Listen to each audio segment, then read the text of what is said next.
So now, Siva, on your. Thank you. Thank you, Tanat, and thank you, everyone. I think we are on the right track. Just allow me to share the screen. Yeah. Okay.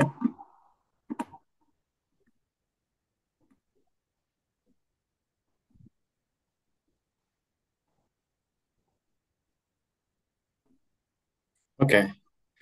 So I think we had the discussion till now for discussing like how do we start with the starting material, the tissue or the sample, what we start with.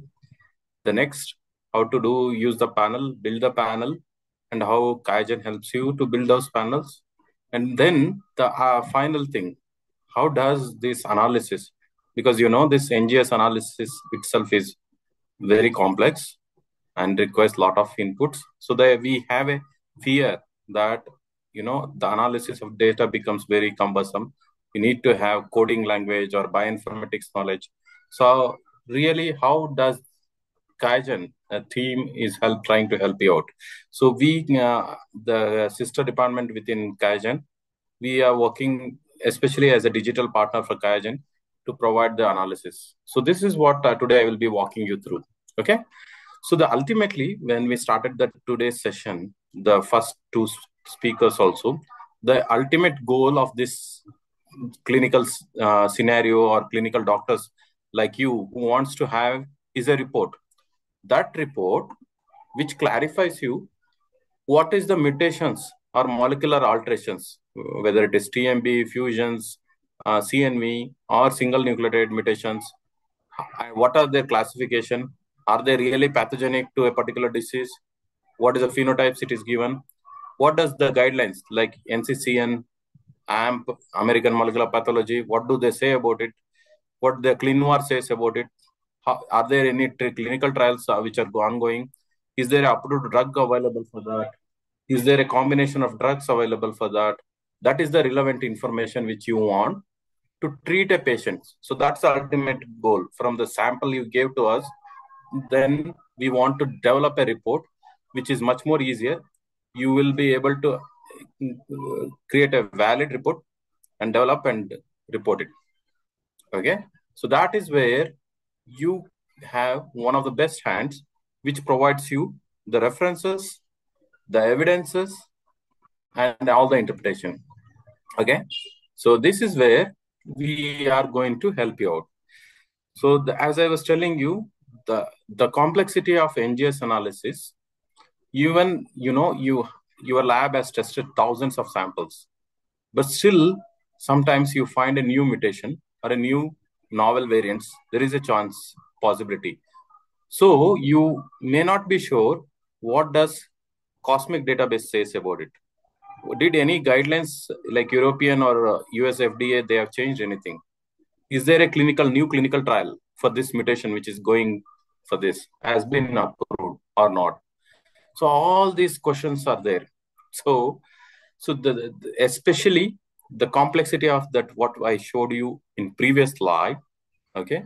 So the NGS data interpretation and reporting, that's where the context you need. Okay.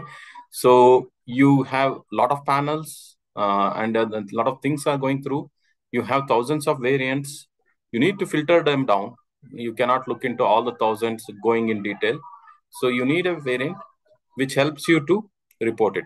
Okay. So this is where we want some software or the support which helps you to confidently, the most important thing, confidently call the assessment, because this is going for a patient treatment. Okay. Automated variant analysis, and it has to be evidence backed, the results which you ready, and also easy to generate a clinical ready reports which helps you to do this. So this is where we have these tools which are helping you out.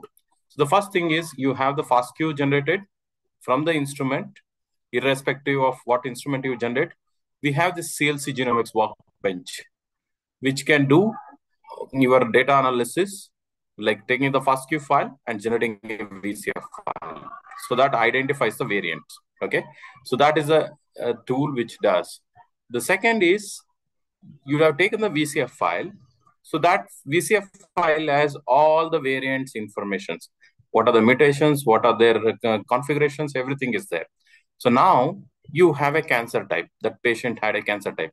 So again, at the disease, what does our knowledge base says, and what is the guidelines especially says that, and that it brings all the annotation to that, and it helps you to report that in a PDF format. Using a genetist and oncologist, you can sign out that report also. Okay, so this is where we are really want to help all the researchers who are in this field, or the clinical CROs, or the clinicians as such, who looks for improvements like process improvements, better knowledge, and improved technology from both the perspectives, somatic and germline, having it and running faster. We are happy to help you out. Okay, so coming to the first tool, like as soon as the panels you run, okay, whether it may be the QIAGEN panels which Sanat mentioned right now, or any other panels you run, you have the data generated in the FASTQ or the some format. So we have the tool called as CLC Genomics Workbench, which has been there for almost 25 years till now. It's one of the oldest secondary analysis data which we have. Okay, and the beauty of this tool is it can run from Sanger data also. It can run IronTorrent, Illumina, ONT, PacBio, BGI, MGI, and Element, many other tools. Okay, and it does also run on Windows, Mac, and Linux. Means you don't have to only use coding programs. It's very user friendly, very simple. It can do your variant detection, calling all these things in a very simpler manner.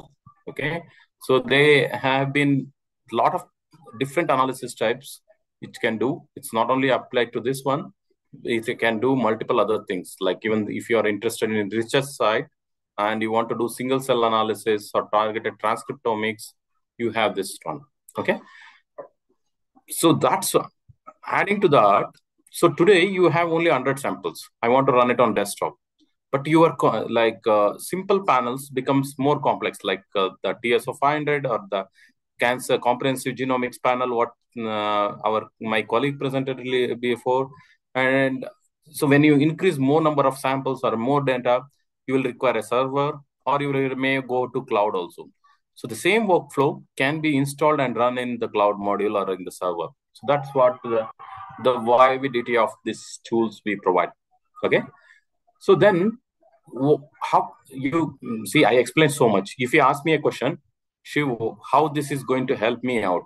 See, it's very user friendly, where within 5 to 6 easy steps, you just upload your FASTQ, give the bed file, and tell what is the allele frequency you want, and all the annotations files you provide.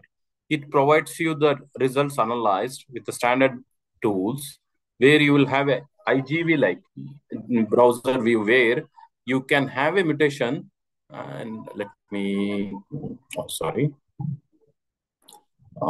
show you this, where you can see this.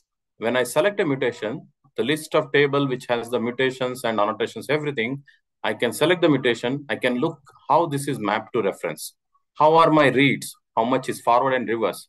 And I can go through each of these reads, and whether they are in the CDS coding region, are they leading to amino acid change, and whether there is a mutation which is relevant to that. So I can exactly validate this through. Okay, and I can also check if I had my adapters and primers list. I can check whether this is the region which is overlapping with the primers or the bed file. Okay, so in this way, it's a very nice graphical user interface. It's not just the coding where you don't know what's happening inside. It's a visual treat which will help you to definitely analyze and how it goes. Okay, so all these features usually like user-friendly interface, very like it just guides you through how to do the analysis. Like I showed you in the last slide, you can visualize and look at the mutation and the workflows. There is end-to-end workflows which are helpful for automated processing, and you can share with the colleagues also.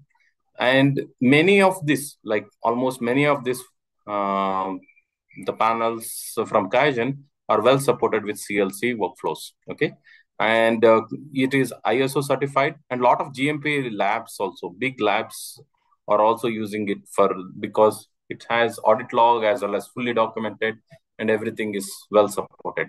Okay. So with this, now we had a fast queue and we generated the VCF file here.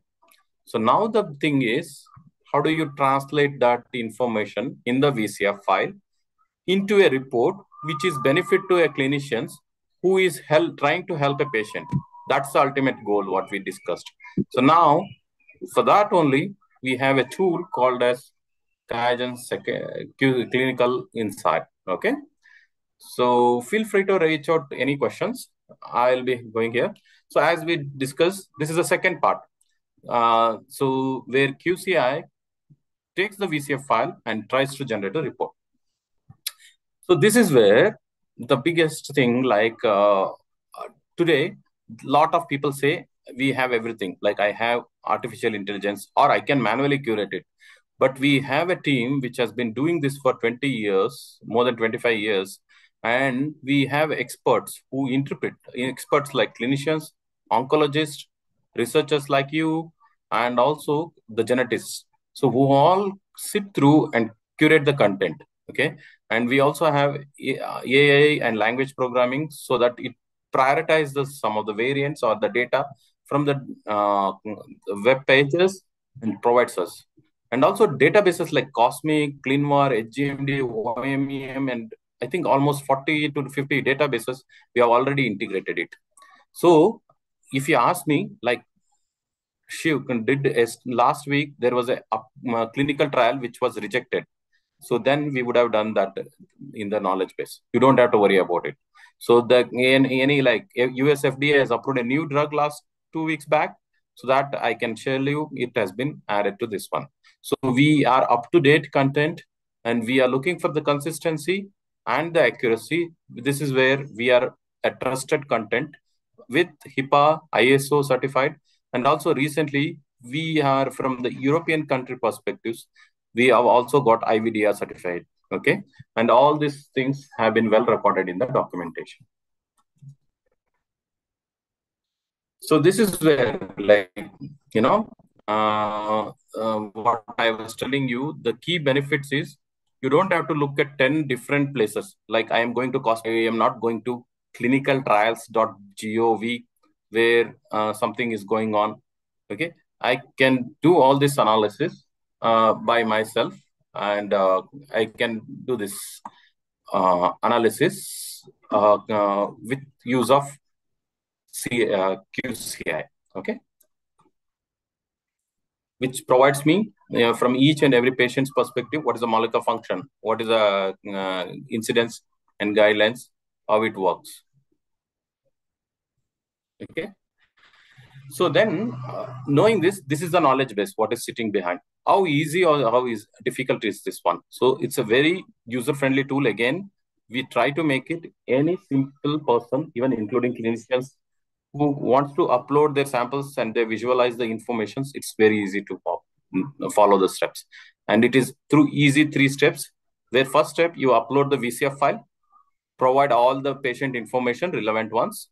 And as within the knowledge base, already there, for each of your variant, it will tell you what is the criteria we provide. And that you need to review the evidences we provide and assess the classification, which computed classification is provided by the software also. You can look at the evidences and agree or disagree on that. So it's in this way, it's an open tool, which always you can use. Also, we have an option, we call it as QCI1, where you can submit it for our expert interpretation also.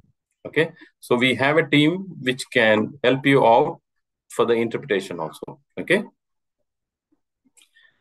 And this is where the list of variants, you will find it, and you can look at like TMB, MSI, HRD score, all these things you can look at, and it provides you with a pathogenicity and also actionability as per the AMP and ACMG criteria with all the relevant informations, where you have AMP, CAP, and ASCO guidelines and pathogenicity by ACMG, and then the reportability.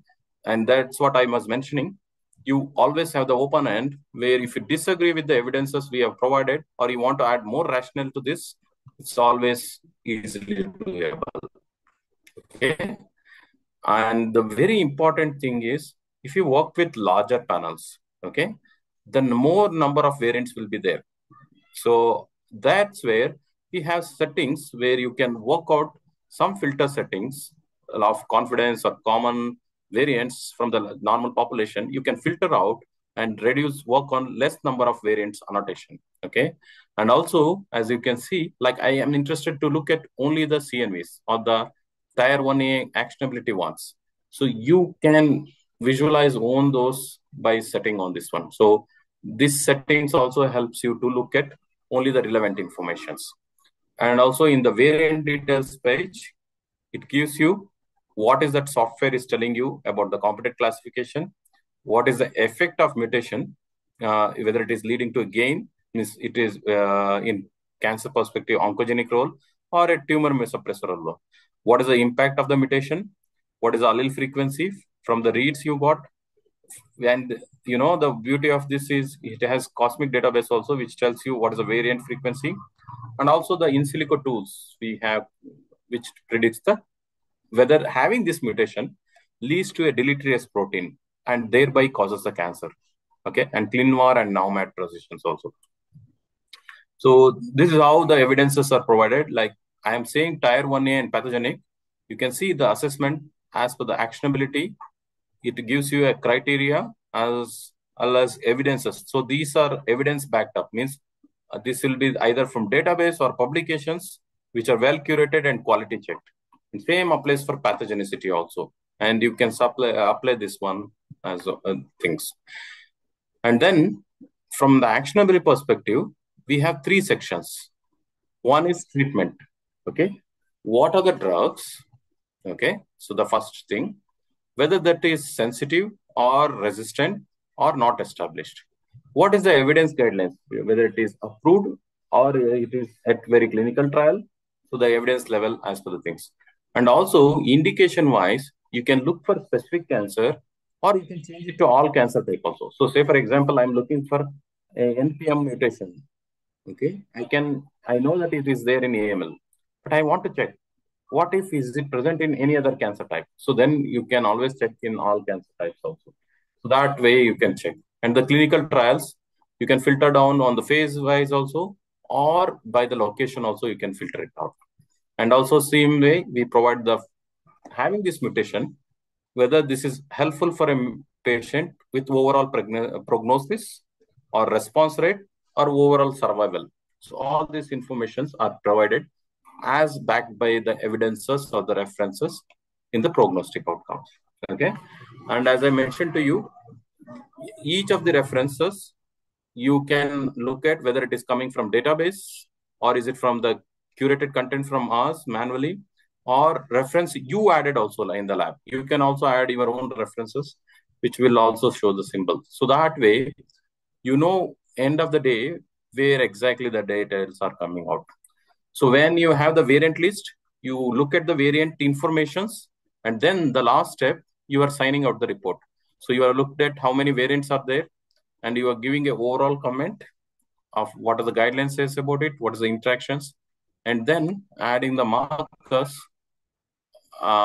which has all this, like you can get a second expert interpretation from our colleagues from the expert interpretation team, as well as a report comment with disease summary, molecular function, and what does the CBio portal or cosmic database says about it in role of disease or incidence in such way. So like how much it is in AML, how much it is in particular population of patients. So all this information you get it through the CBio portal. Okay. So with all this, when you submit a final step, we generate, QCA generates a report which can be customized with your lab logo as well as your the lab details, and we can customize on the what relevant information, patient ID, doctor's ID, what is the information you want, and with the signature we can generate this report, which will has editable comment page, what is the therapies which are approved, guidelines for and clinical trials which are there, and pathologist approval. So overall, this single page has instantly provided a relevant findings from your entire sample and detection status and what is the drugs which are approved in one single page. We can have multiple pages also which will have the details, but this page will tell you what is the overall status and how this is going to help with treatments and other findings.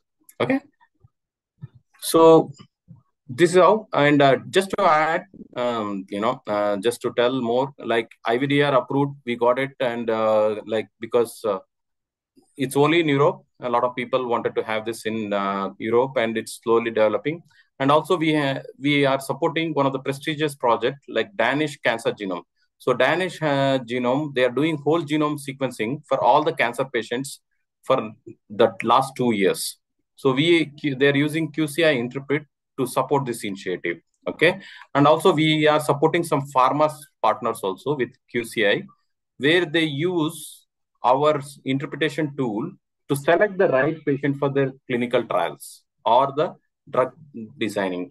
Okay, and then like when you say I can do it manually also, and there are a lot of tools available freely or paid ones also. How we different from this? So we have a publication published in Journal of Molecular Pathology. A lot of my colleagues are there who looked at hematological cancers and solid tumors, and they have went through a lot of variants and diversified classification. This 8 labs we selected who looked anonymously, and other labs like our colleagues, we checked through this is using supported tool like QCI, and there was a lot of difference. So after all the analysis, there were 149 variants, out of which 14 were discordant with the expert panel. Okay, after the software, but 44 variants reflected a disagreement between the human reviewers. There's 8 labs; they were never coming on the same page. So this is where, when I give a VCF file to you and all the 44 of you, you should not come as a different variant reporting. So this is where the tool like QCI, whenever you run it, multiple people, the evidence backed up, it will show you the relevant information and makes more concordance amongst the clinicians or the researchers who are working on this. So this is where we can be more helpful for you, all the researchers or the clinicians, especially trying to help the patient. And then the most importantly also, all this tool, since it is a patient sensitive information also, this is HIPAA data security policies are there, HIPAA certificates and compliances, ISO certifications, all are in place, which make sure that the patient data is at utmost secure locations, used without any harm. Okay, so this is where we can. I would like to stop, and I'll be happy to take any questions.